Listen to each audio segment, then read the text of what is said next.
guys, what's going on? Just wanted to show you a little bit. Today's goal is going to be stand placement, blind placement. So I'm going to kind of explain to you my setup here and what we did from year to year to kind of get a little bit better intel on our deer. And something that we did where we're at now is we have a location where we're at now. It's an awesome setup. We feel like that puts us in the best place possible to get in and out. Sometimes, you know, you have really good access to get in and it really doesn't matter, but when you are flooded with deer and clover here, and then, you know, throughout the corn and everything else, it's really hard to get out of these stands in the evenings. So we utilize this spot, especially late season, and we really like to get in here in the evenings and hunt more than anything. It's not really a morning spot, but it allows us to get access if we need to, if we get some intel, you know, looking at these animals from a perspective that they're getting in here early in the morning. So one thing we can do that we like to do, so I'm going to kind of walk you through on our setup, like from the beginning 4 years ago till now. And we had a stand, you know, we got intel of all the deer kind of up in this location up here, and we thought, you know, we need to be kind of in the middle here.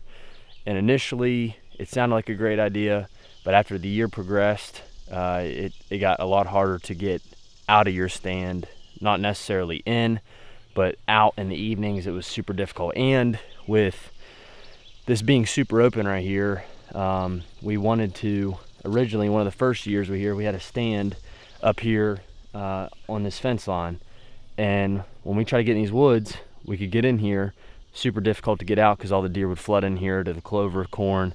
We've had beans in here.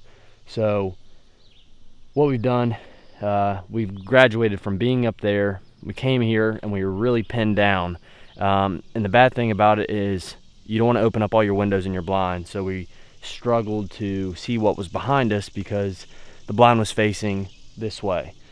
And we got lucky. We harvested a really good deer out of this spot, but as far as accessing and seeing deer come from every direction, it was a bad placement. So it might seem like a really good spot to put it somewhere in the middle right here, but altogether you want to be able to enter and exit your stand or blind to the best of its ability without the deer knowing you're there.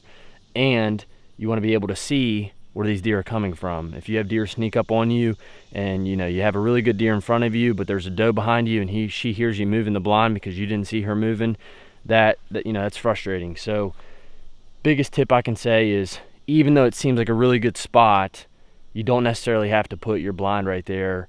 Focus it on an area that which you can get in and out really well, and then also be able to hunt multiple winds.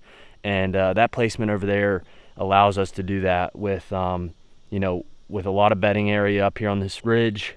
These deer filter down into here, and I can get a wide view of everything in which, you know, these animals are coming in here. So you just got to kind of put it in perspective. You know, these deer come off this ridge here, they feed out of here, and then they come out of this low gap here, but they all filter into this general section.